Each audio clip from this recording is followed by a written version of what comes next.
ऐसा गोस्वामी जी महाराज ने रामचरितमानस के सुंदर लेख लिखा। महाराज जब भाव है, श्रद्धा है, तभी वो परमात्मा, तभी वो संत महापुरुष, तभी वो पूजा पाठ अच्छी लगती है। महाराज ध्यान देना। और यदि भाव नहीं, श्रद्धा नहीं, तो साक्षात वो परमात्मा सामने खड़े हो जाएं तो हम आप लोग क्या कहेंगे? अरे जैसे हम हैं ऐसे तो ये भी हैं, हैं?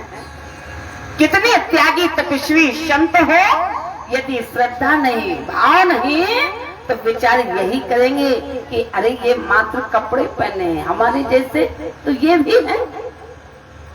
और यदि भाव है, श्रद्धा है, तो ध्यान देना, भाव श्रद्धा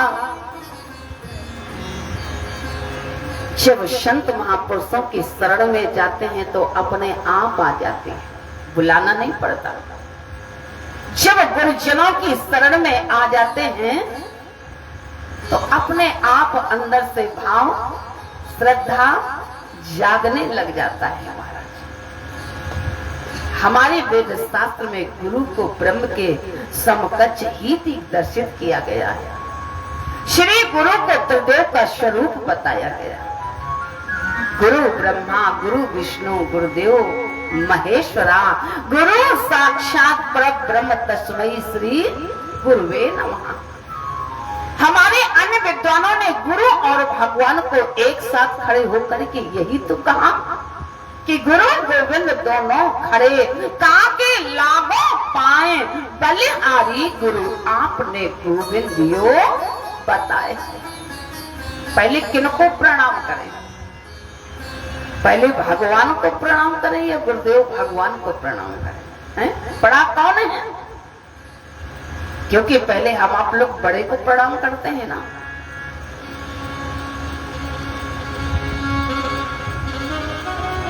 बड़ा कौन है?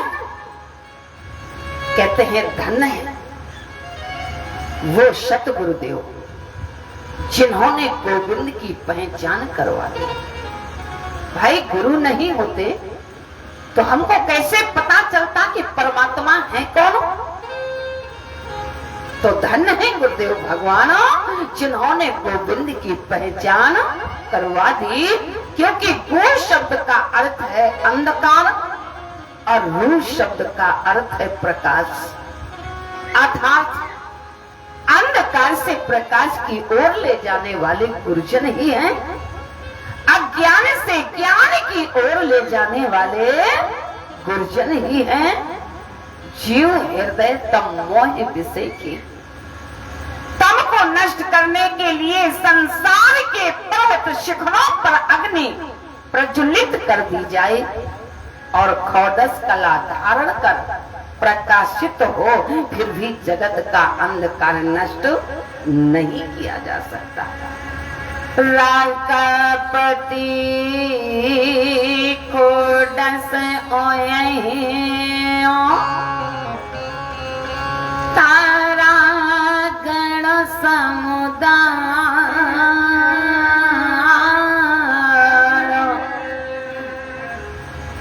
सकल गिरन दौला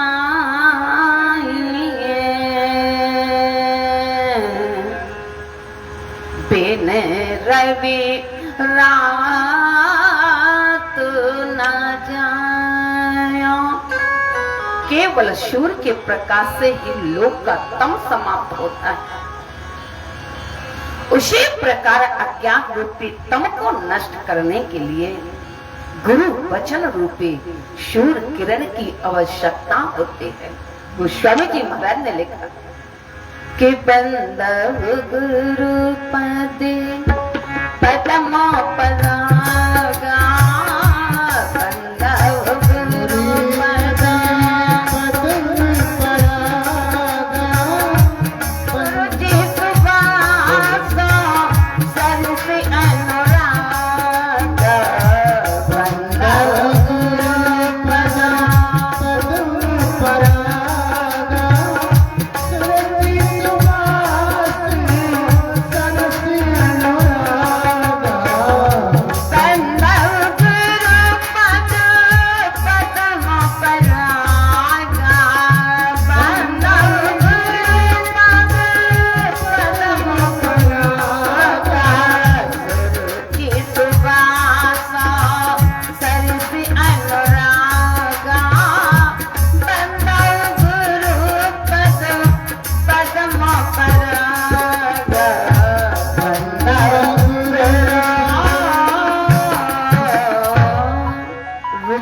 दूसरा नाम है इच्छा। और इच्छा की पूर्ति बिना अर्थ के नहीं हुई। काम तो सत्य में सरस है, रह गई मोक्ष की बात तो बिना अनुराग से प्रभु की प्राप्ति नहीं होती। स्वामी जी महाराज ने लिखा कि मेला ही न रघुपति बिन अनुराग, मेला ही न रघुपति बिन अनुराग, मेला ही न रघुपति बिन अनुराग,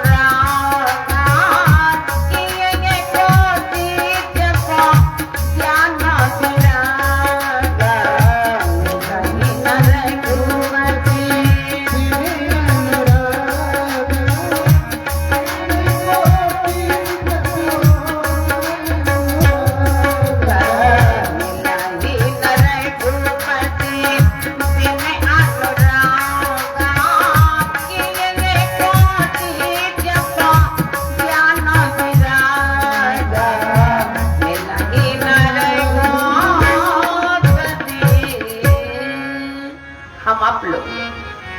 मंदिर में जाते हैं तो क्या लेके जाते हैं? वो परमात्मा किससे प्रसन्न होते हैं? वो परमात्मा मीठा मिष्ठान से या दूध दही से, पैसे रुपए से किससे प्रसन्न होते हैं? वो परमात्मा मंदिर में जाते हैं तो क्या लेके जाते हैं? बताओ। भाव और श्रद्धा लेके जाते हैं। यदि भाव और श्रद्धा नहीं होगा तो वो परमात्मा प्रसन्न होने वाले नहीं है। ध्यान देना।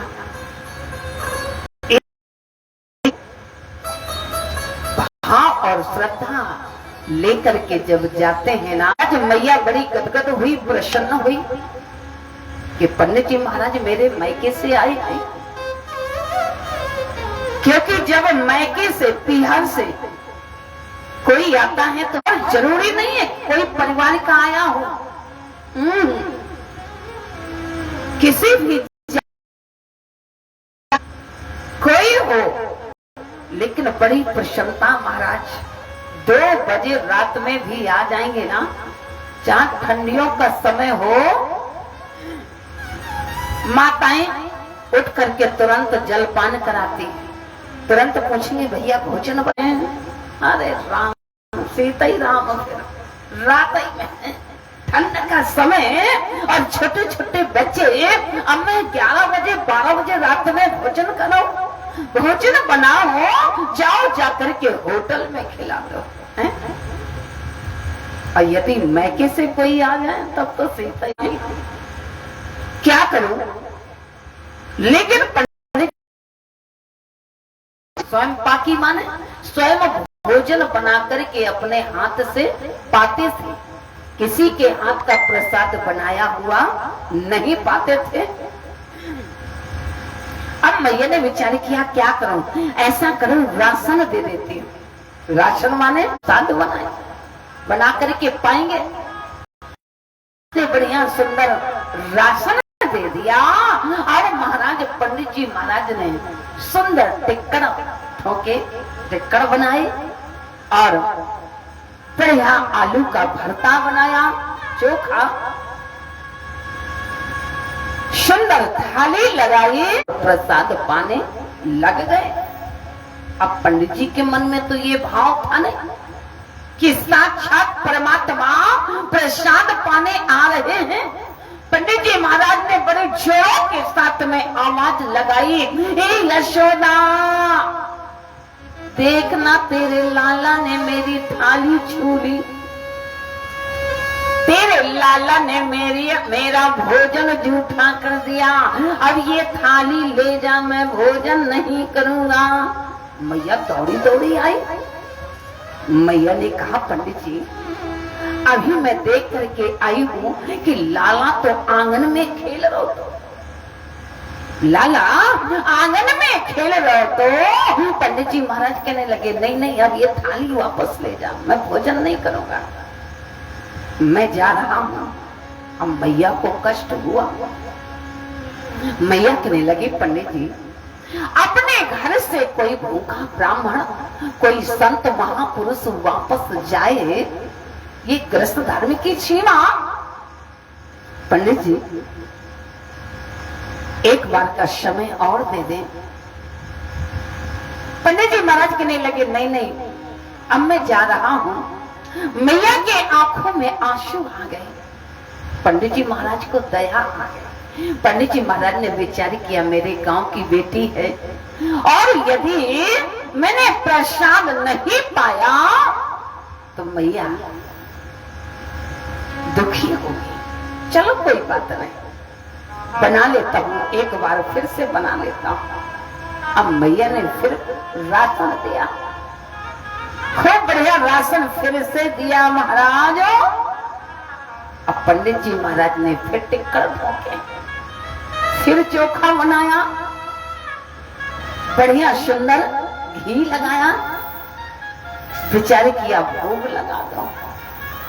उस बार तो कहना आ गया था क्योंकि पंडित जी के अंदर भाव क्या था, है मेरी थाली छोली, ये तो वंशियों का बेटा है मेरी थाली छोली, ये भाव था पंडित जी महाराज के अंदर। अब दोबारा थाली फिर लगाई, तुलसी दल डाला, कन्हैया आए और फिर थाली में प्रसाद पाने लग गए। जब फिर पाने लग गए अरे महाराज पंडित जी महाराज ने बड़े जोरों के साथ में बुलाया, देखना यशोदा तेरे लाला ने मेरी फिर थाली जूठी कर दी, फिर भोजन जूठा कर दिया, फिर तेरे लाला ने भोजन छू लिया, अब मैं भोजन करने वाला नहीं हूं, ये थाली वापस ले जा। मैया यशोदा दौड़ी दौड़ी आई। मैया ने कहा मेरे समझ में नहीं आता पंडित जी महाराज क्या बताऊं, लाला ना तान चद्दर सो रहा हूं, देख के आई हूं अभी, तान चद्दर सो रहो। पंडित जी महाराज ने अपना झोरा झंडा उठाया और चलने लगे। महाराज मैया ने चरण पकड़ लिए, आंखों में आंसू आ गए। मैया रोने लगी, कहने लगी पंडित जी मेरे घर से आप भूखे जाएंगे। कोई भी विद्वान ब्राह्मण संत महापुरुष घर से भूखा जाए। मैया की आंखों में जैसे आंसू